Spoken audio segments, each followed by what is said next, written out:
नमस्कार, बहुत स्वागत आप सभी का राष्ट्र टीवी पर। मैं हूं आपके साथ पूजा शर्मा। वक्त हो चला है महा बुलेटिन का। बुलेटिन की शुरुआत एक बेहद बड़े और अहम खबर और खुशियों भरे खबर के साथ करते हैं। साल 2025 भारत की आर्थिक यात्रा में एक ऐतिहासिक मील का पत्थर साबित हुआ है। भारत अब जापान को पीछे छोड़ते हुए दुनिया की चौथी सबसे बड़ी अर्थव्यवस्था बन चुका है। सरकार के ताजा आंकड़ों के मुताबिक वित्त वर्ष 2025-26 की दूसरी तिमाही में देश की जीडीपी ग्रोथ 8.2% दर्ज की गई है, जो पिछली तिमाही से 7.8% से कहीं बेहतर है। खास बात यह है कि भारत इस समय जिस दौर से गुजर रहा है, अर्थशास्त्र की भाषा में उसे गोल्डीलॉक्स पीरियड कहा जाता है, जहां एक तरफ तेज विकास दर है तो दूसरी तरफ महंगाई ऐतिहासिक रूप से निचले स्तर पर पहुंच चुकी है। नवंबर 2025 में खुदरा महंगाई दर गिरकर सिर्फ 0.71% रह गई है, जो साल की शुरुआत में 4.26% थी। खाने पीने की चीजों की कीमतों में आई गिरावट ने आम लोगों को बड़ी राहत दी है। बेरोजगारी के मोर्चे पर भी तस्वीर पहले से बेहतर है। नवंबर में बेरोजगारी दर घटकर 4.7% पर आ गई है, जो अप्रैल 2025 के बाद का सबसे निचला स्तर है। भारत की कुल जीडीपी अब 4.18 ट्रिलियन डॉलर के पार पहुंच चुकी है। अनुमान है कि अगले 2.5 से 3 साल में भारत जर्मनी को भी पीछे छोड़ देगा और साल 2030 तक भारत 7.3 ट्रिलियन डॉलर की अर्थव्यवस्था बनकर दुनिया की तीसरी सबसे बड़ी आर्थिक शक्ति होगा। तेज ग्रोथ और घटती महंगाई को देखते हुए भारतीय रिजर्व बैंक ने भी अपना पूरा साल का ग्रोथ अनुमान 6.8% से बढ़ाकर 7.3% कर दिया है। इतना ही नहीं, महंगाई में आई गिरावट के चलते आरबीआई ने ब्याज दरों में 0.25% की कटौती की है, जिससे होम लोन और कार लोन सस्ते होने की भी उम्मीद बढ़ गई है। कुल मिलाकर साल 2025 भारत के लिए न सिर्फ आर्थिक मजबूती का साल है, बल्कि आने वाले दशक की बड़ी छलांग की नींव भी तैयार कर रहा है। तो देखिए कितनी बड़ी खुशी और गर्व की बात है भारत के लिए जब ये साल गुजर रहा है। आज अंतिम दिन है 2025 का। ऐसे में ये सभी भारतीयों के लिए बेहद खुशी और गौरवशाली क्षण है जब हमारा भारत चौथी बड़ी शक्ति बनकर उभरा है।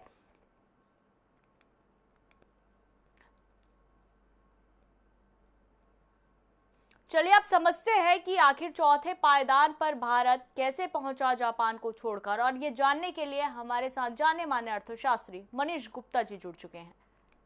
मनीष जी, सबसे पहले राष्ट्र टीवी पर आपका बहुत स्वागत है। जी धन्यवाद।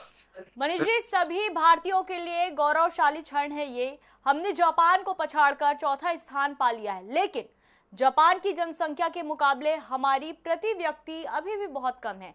इस गैप को भरने के लिए हमें किस तरह से स्ट्रक्चरल रिफॉर्म की जरूरत है? देखिए, बात यह है कि सबसे पहले सबसे बड़ी बात भावना की है कि हाँ, हम विश्व की चौथी बड़ी शक्ति बन गए। अब तीसरी बनना बाकी है। लेकिन आपने बिल्कुल सही कहा कि पर कैपिटा इनकम भारी चुनौती है। लेकिन सबसे पहले आज इस बात पर जश्न तो मना लें और ये तो जाने कि आखिर ऐसा क्यों हुआ। क्या ये कोई चमत्कार है, कोई जादू है, या इसके लिए पीछे कोई मेहनत है? क्या इसके पीछे हम ये माने कि घरेलू खपत बढ़ी है? क्या हम ये माने कि इंफ्रास्ट्रक्चर पर इन्वेस्टमेंट बढ़ा है, सरकार लगातार पैसे खर्च कर रही है? क्या हम ये माने कि डिजिटल इकोनॉमी इतनी मजबूत हो गई कि लोग कैश को प्रेफर ही नहीं कर रहे हैं? आज मैं अगर मदर डेयरी से दूध लेने जाता हूं, सब्जी खरीदने जाता हूं, उसके पास अगर खुले पैसे नहीं है तो पेटीएम ले लेता है, और अगर कम कर दे तो पेटीएम वापस कर देता है। तो क्या हम ये माने कि आज हम दुनिया का सबसे तेजी से बढ़ने वाला बाजार है? और ये हम नहीं कह रहे, हम तो देशवासी हैं, राष्ट्र की बात करेंगे। लेकिन ये तो आईएमएफ कह रहा है, ये तो वर्ल्ड बैंक कह रहा है कि आने वाले वर्षों में भी भारत की ग्रोथ 6.5 से 7% रहेगी। इसका मतलब हम 2030 तक हम जर्मनी को पीछे कर देंगे। और इसके पीछे का उद्देश्य क्या? उसके पीछे का उद्देश्य क्या? देखिए, जर्मनी एक आर्थिक महाशक्ति है। जर्मनी का बिजनेस बहुत है, चाहे जूते की इंडस्ट्री के सबसे बड़े टॉप के 10 जूते हों, चाहे बड़ी 4-5 कारें हो या बड़े बड़े हैवी इंजीनियरिंग हो, सब जर्मनी काम करता है। तो अब हमें व्यापारिक क्षेत्र के अलावा मैन्युफैक्चरिंग को और फोकस करने की जरूरत है। जिस तरीके से mobile infrastructure, mobile manufacturing Bharat ने काम किया, इस तरीके से हैवी इंजीनियरिंग में अगर काम शुरू हो जाएगा तो हम जर्मनी को पीछे छोड़ेंगे। और देखिए, ये रिलेटिव टर्म है। जैसे जैसे जीडीपी बढ़ेगी, जैसे जैसे जीडीपी बढ़ेगी, वैसे वैसे पर कैपिटा इनकम भी बढ़ेगी। एक बात हम और माने, जिसको आप पॉजिटिव लें या ना लें, ये इकोनॉमी सिस्टम में रिकॉर्ड होना इसलिए शुरू हुई कि मोदी सरकार ने 12,75,000 तक की इनकम पर टैक्स लेना बंद कर दिया। तो जो लोग कैश में ट्रांजैक्शन करते थे, वो पैसा सिस्टम में आने लगा। यानी हमारे अंदर शक्ति थी, लेकिन हमें किसी ने याद दिलाया, अरे हनुमान तुम ऐसा कर सकते हो। तो इस देश के लोगों में वो कैपेबिलिटी एक्सप्रेस कर दी। आज सब्जी वाला भी अगर सब्जी मंडी, गाजीपुर सब्जी मंडी सब्जी खरीदने जाता है तो पेटीएम से पेमेंट कर देता है। मंदिरों में भी पेटीएम का पेमेंट हो जाता है। हर जगह चाहे टिकट लो या कुछ भी करो, पेमेंट हो रहा है। आप सदर बाजार, चांदनी चौक जाके देखिए, कैश की वॉल्यूम घटती चली जा रही है। तो जीडीपी का ये डेवलपमेंट है। और आने वाले सालों में अगर सरकार ने ऐसा कोई प्रोविजन भी ला दिया कि आप 10,000 से 5,000 तक का पेमेंट आप कैश से ज्यादा नहीं कर पाएंगे, या ज्यादा कैश रख भी नहीं पाएंगे, 2 लाख 5 लाख से ज्यादा, तो ये स्थिति और तेजी से बदल जाएगी। मनीष तो जी चलिए, कहने का मतलब ये है कि बिल्कुल निश्चित रूप से मनीष जी देखिए, खुशी की बात तो है, इसमें कोई दो राय नहीं है, खुशी मनाना भी चाहिए, इसी देश के वासी हैं हम। लेकिन जिस तरह से आप पेटीएम का जिक्र कर रहे हैं, तो कहीं ना कहीं ये हमारे लिए झटका भी तो है। डॉलर लगातार उछाल पे, रुपया गिरते जा रहे हैं, और कई जगह ऐसे भी है जहां पर अभी भी नेटवर्क नहीं पहुंची है। ग्रामीण इलाकों में लोगों को पेटीएम यूज करना नहीं आता है। मोस्टली लोग पेटीएम लेने से मना कर देते हैं क्योंकि कई बार ट्रांजेक्शन फंस जाता है और साफ तौर पर हाथ खड़े कर दिए जाते हैं। तो क्या हम पूरी तरह से इस पर निर्भरता के लिए आश्वस्त हो जाए? देखिए, ये बात आपकी सही है कि कुछ चीजों पे चमत्कार नहीं होते। लेकिन आप देखिए, जिस तरीके से जिन गांवों में आज तक बिजली नहीं पहुंची थी, वो बिजली पहुंची है। जिन जिन लोगों ने कभी बैंक अकाउंट की शक्ल नहीं देखी थी, वो आज उन्होंने जनधन योजना में अकाउंट खोले। तो धीरे धीरे उन्हें लग रहा है कि पेटीएम में पैसा सेफ है। एक्चुअली इस देश में साक्षरता का भी एक इशू है, अंधविश्वास का भी इशू है कि लोगों को लगा पता नहीं मेरे बैंक में पैसे रहेंगे नहीं रहेंगे, मेरे लेन देन हो रहे, पैसे आए कि नहीं आए, कंफर्मेशन नहीं है। लेकिन धीरे धीरे अगले 3 से 4 सालों में ये एश्योरेंस, ये डेवलपमेंट और बेहतर होता लेकिन वैसे चला ही जाएगा। वैसे साइबर हाँ, फ्रॉड भी तो हो रहा है हमें सर। मैं एक बात और पूरी कर दूं, हमें शिक्षा, स्वास्थ्य और रोजगार पे और काम करने की जरूरत है। अगर हमने एक ही पे काम कर लिया, अगर हमने शिक्षा स्वास्थ्य पे काम कर लिया, तो रोजगार तो यहीं से डेवलप हो जाएगा। अगर हमने सैकड़ों स्कूल खोले, सैकड़ों मेडिकल कॉलेज खोले और लोगों के स्वास्थ्य की ज्यादा चिंता करनी शुरू करी, ग्रामीण लेवल पर हेल्थ चेकअप होने शुरू हो गए, तो लाखों रोजगार पैसे जनरेट हो जाएंगे। और जब नए स्कूल इंफ्रास्ट्रक्चर में डेवलपमेंट होगा, रोजगार जनरेट होगा, लोगों को पैसा मिलेगा और वो वापस पैसा देंगे, घूमेंगे, सरकार के पास टैक्स जाएगा, सरकार फिर इन्वेस्टमेंट करेगी। तो जैसे ये विकास का पहिया, मनी लोकेशन का पहिया घूमेगा, जीडीपी तेजी से बढ़ेगी, विकास भी होगा, रोजगार भी होगा और जीडीपी भी बढ़ जाएगी। मनीष जी, दूसरी तिमाही की बात करें तो 8.2% की ग्रोथ शानदार है। लेकिन अगर वैश्विक मंदी और भू राजनीति की बात करें तो उनके तनाव के बीच हम इसे अगले 5 से 10 सालों तक बरकरार रख पाएंगे? निश्चित रूप से रख पाएंगे। देखिए, हम एक self independent, self autonomous country हैं। हमारे पास इतना बड़ा बाजार है। देखिए, भारत में और चीन में एक समानता यही है कि हम 1 अरब 40 करोड़ लोग हैं। हम अपनी जरूरत के लिए अनाज भी उगाते हैं, हम अपनी जरूरत के लिए सब्जी भी उगाते हैं, और जरूरत के लिए मछली भी मिल जाती है। तो हमारी खाने की प्रॉब्लम नहीं है।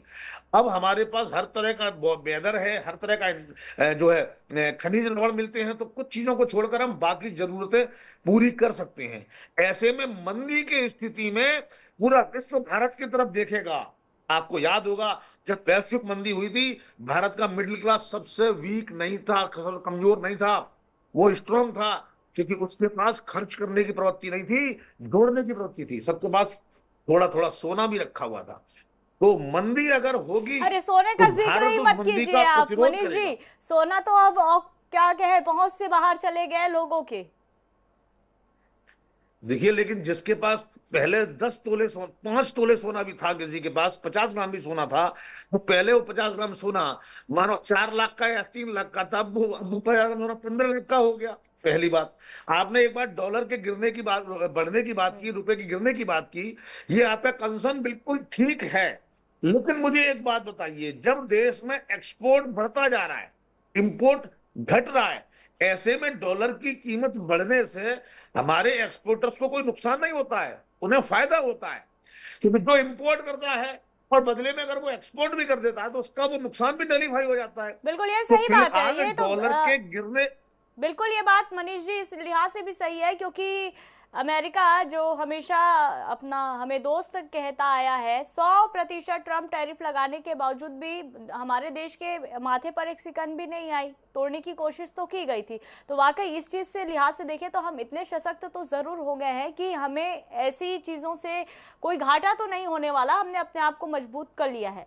सरकार का लक्ष्य, लेकिन अगर उनकी बात करें तो 2026 और 27 के बीच तक तीसरी सबसे बड़ी इकोनॉमी बनने का लक्ष्य सरकार ने रखा। जर्मनी जैसी हाईटेक इकोनॉमी को पीछे छोड़ने के लिए मैन्युफैक्चरिंग सेक्टर में हमें और भी तो कई ऐसे कदम हैं जो उठाने चाहिए, आपको नहीं लगता?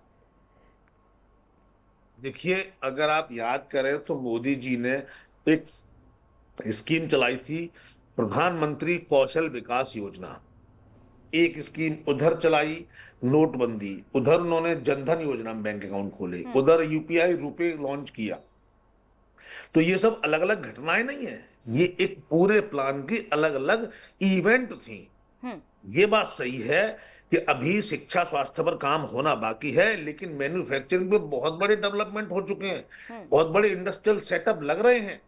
और देखिए, ये सब काम जादू से नहीं होते हैं, इसमें समय लगता है, इसमें समय लगता है। इसलिए आप अगले 5 साल में देखेंगी तो रिवॉल्यूशन आएगा, और आया भी आया है।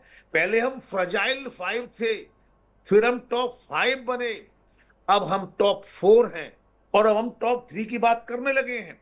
क्योंकि हमें पता है जर्मनी को पछाड़ना उतनी बड़ी बात नहीं रह गई, हमें दूसरे की लाइन छोटी नहीं करनी। जो अमेरिका ने कोशिश की, हम अपनी लाइन बड़ी करेंगे और जर्मनी को निश्चित रूप से पीछे छोड़ देंगे। अब बात आती है कि आखिर भारत को क्या करने की जरूरत है। तो भारत को सबसे पहले मैन्युफैक्चरिंग में काम करने की जरूरत है। आपको याद होगा, विपक्षी नेता बार बार ये कहते थे कि 1 करोड़ नौकरी मोदी देगा। अरे, और मोदी जी ने क्या विजन कहा, 1 करोड़ रोजगार की बात करी। तो हमें जॉब की तरफ फोकस छोड़कर बिजनेस की तरफ फोकस बढ़ाना होगा।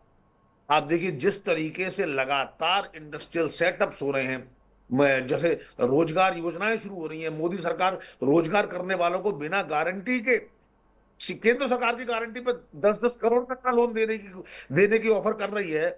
इसका मतलब क्या है, सरकार चाहती है कि हर एक व्यक्ति कम से कम 5 लोगों को रोजगार दे। बिल्कुल, यानी और कि जब हम सरकार चाहती है बिजनेस कि लोग करेंगे, अपने स्तर पे खुद सक्षम हो जाएं, दूसरे की नौकरी करने से ज्यादा बेहतर खुद अपने एक छोटे दुकान का मालिक बन जाए, और इसलिए वो प्रेरित करते लगातार आ रहे हैं। फिलहाल चर्चा में शामिल होने के लिए बहुत धन्यवाद मनीष जी।